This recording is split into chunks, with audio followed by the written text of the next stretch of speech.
How are you doing financially? This is an article I found a few weeks back from Financial Buzz. It's one of my favorite places to read up on finances. And it says 5 signs you're doing better financially than the average American. So we're going to check how we are doing financially here on Growing Generational Wealth. I change it to Generational Wealth Growers because when I searched the channel myself, it really didn't come up because a lot of people had generation in their names. So I kind of switched it around a little bit, and I'm still thinking about switching it because it's not really showing up. But anyways, I want to remind you guys of my girlfriend's book. Her name is Irada. It's the Super Saving Challenge. She and we are doing a challenge between ourselves to see how much money we can save for the year. So please run on over to Amazon and show her some love and pick up her book. The link is below. I've been forgetting to mention her book because I have it upstairs. This morning I said, no, I got to bring it down so I can remember to tell you guys, if you want to do a super saving challenge, this is an excellent tool and guide to help you to save, and the link is available below. Be sure to subscribe and thumbs up. We're going to talk about finances on this channel. Growing Generational Wealth. We talk about finances, investments, savings, getting out of debt, saving for college, saving for retirement. And those of us that's in our 40-year-olds, how many of you know we need to start looking at how we are doing financially? Are we ready for retirement? I plan to retire from my job in the next few years. In a few short years, I plan to retire from my 9 to 5, 4 to 9, or whatever it is doing job. But I know that I'm doing well financially. I have been investing since I was 25 years old. I am 45 years old now, 46 in October 11. And I've been investing for 20 years. For 20 years, I have been investing for my retirement. And financial advisors suggest we save 15% of our retirement. 15%. That's a lot of money. But when you think about your retirement, you're not going to have that 9 to 5. You might have some extra income coming in. But when you have a savings and you're saving for your retirement, you're not going to be stressing and worrying about, are you ready for retirement? So be sure to subscribe, thumbs up, share this out if you can. And it says 5 signs you're doing better financially than the average American. And this was an article back in December. And it says comparing yourself to others isn't always the best idea, but it can come in handy if you're trying to gauge how well you're doing financially. For example, do you save enough money compared to others in your age group? How does your emergency fund match up against others who have put away money for a rainy day? Yes, we also talk about savings over here, emergency funds. You must have your emergency fund. Financial advisors suggest that we have 3 months, at least 3 months. My husband and I, we're working on a year's worth of emergency fund. Okay. So it continues. Keep reading. These 5 matrix can help you figure out where you fit in financially compared to the rest of the country. Number 1, you have more than $4,500 in savings. I was very surprised to learn that a lot of people do not have that in savings. It says more than half of Americans, 51%, have 5,000 or less stored in savings accounts, according to a Motley Fool survey. Additionally, 35% had 1,000 or less than 1,000 saved. Now, I don't know about where you live at. But $5,000, that's not going to get you far, unless you live down south and your rent is $300. $300.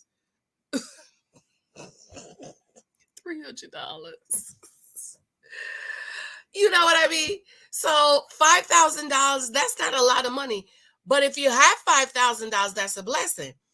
Because a lot of Americans have what? Less than $1,000. Number two, you have more than $30,000 in your 401k. Come on and shout if you have more than 30,000 in your 401k. According to Vanguard's How Americans Save 2020 report, these are the median amounts Americans between the ages 34 and 54 have saved in their defined contribution plans. Ages 34 to 44, $36,117. Ages 45 to 54, $61,530. And so, oh, I'm sorry, I didn't have that back up here. So if you're saving in your 401k or your 457, my job has a pension. One of the good thing about my job is we have a pension, but you also have the options to put in a 457, which they don't match. So I have my pension, and I also contribute to my 457, and I also contribute to my Roth IRA, and that adds up to my 15% that I am saving towards my retirement. So if you don't have a pension, which most jobs don't have, you need to be saving. If your job have a 457 or a 401k, you need to put in the money. And especially if your job is matching the 401k, if they're matching that 1% or 5%, you need to put that in, because at least you know they're going to double whatever you put in up to where they are matching, because it's going to pay off in the long run. Okay, so that's so if you're in your mid 30s and you have more than 36,000 in your 401k, you're doing better than most of your peers. But again, this is simply a comparison against your others in your age. Just because you're saving more than they are doesn't necessarily mean you're saving enough. Many of us will have a long retirement. That means you'll have saved a lot of money, so you will have enough cash to see you through your golden years. Some experts have suggested saving twice your annual income by age 35. My Lord. So if you only have 36,000 in retirement, saving at 35, you probably aren't saving enough. Wow. If you are unsure of how much you would need to save, sit down with a financial advisor, make a plan to prepare financial retirement. Pro tip: it's never too late to start saving for retirement, but if you're begin at a young age and you have a little luck on your side, you might even be in a position to retire early. Secret: if you don't need $1,000 to buy $1,000 secret, you don't need $1,000 to buy $1,000 stocks. With Public, you can start invest. Okay, that's their advertising. Okay. Number three, you can cover an emergency of more than $2,000.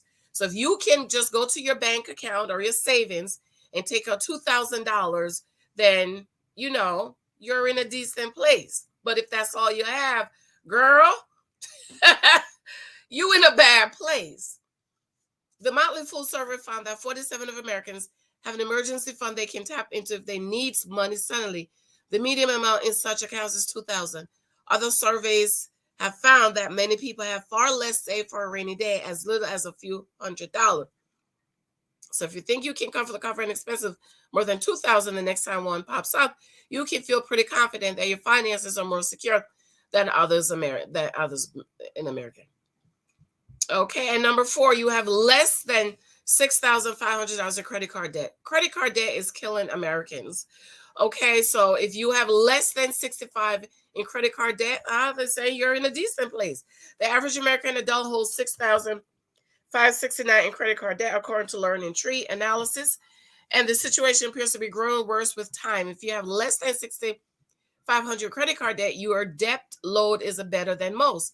By the third quarter of this year, total credit card debt in the United States stood at $925 billion.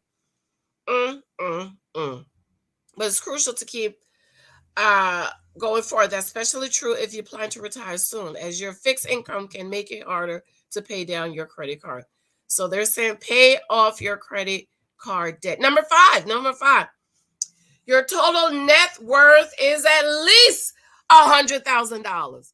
How many of you can say my net worth? Let me take this out so I can see y'all faces. How many of y'all can say your net worth is at least $100,000? Raise your hands. Shout if you can. Shout. Net worth is more than just a financial metric used for the richest of the in the richest of the rich. Since your net worth is what remains when you subtract liabilities from assets, it can be a useful calculation for anyone who wants to understand where they stand financially.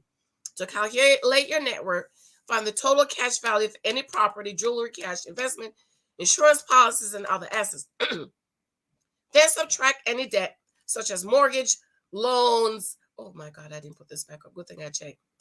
Mortgage, loans, jewelry, cash, insurance policies, and other assets. Then subtract any debt, such as mortgage loans, and them. According to the Federal Reserve 2019 survey, the most recent survey, median net worth of Americans ages 35 to 94 stood at 91,300. For Americans ages 54, that number was 168,600. Net worth isn't the only way to measure your financial success. So if your net worth isn't over 100,000, don't panic. Still, a net worth calculation can tell you which areas of your financial life you need to work on if you want to meet all your future financial goals. Bottom line, they say comparison is the thief of joy. So if you don't measure up to every single one of these metrics, take some deep breaths. There's always time to set new financial goals and empower yourselves to take control of your financial future. So set your sights on new goals, crush your credit card debt, and start building a savings account. And remember that you are doing this not out of any desire to keep up with the Joneses, but for your own quality of life, peace of mind, and don't forget, as we say over here, growing generational wealth. So if you have that 401k at your job, you're not putting money in, girl, you are leaving money on the table because they match. If you have a 457 at your job, go ahead and put $20 in there, because that also means is your income is less of your income going to be taxed. Just think about generational. You want to have enough money to pay for your kids' education, enough money to live comfortably on retirement, enough money to get out of debt, pay off your debts.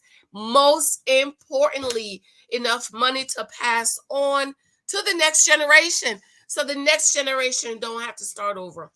Our kids should not have to start over to dig themselves out from the bottom. Okay, we're doing it for them. We're setting the foundation. We're building the foundation for them.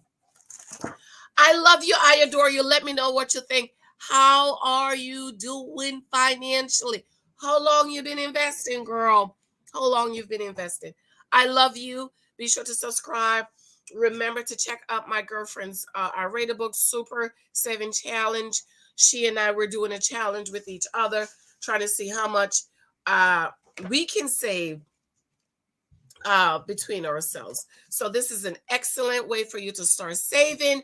If you're having a hard time saving, or if you're not challenging yourself, this is an excellent way to challenge yourself and just to begin to save and save money for the future. Love you. Talk to you later. Bye.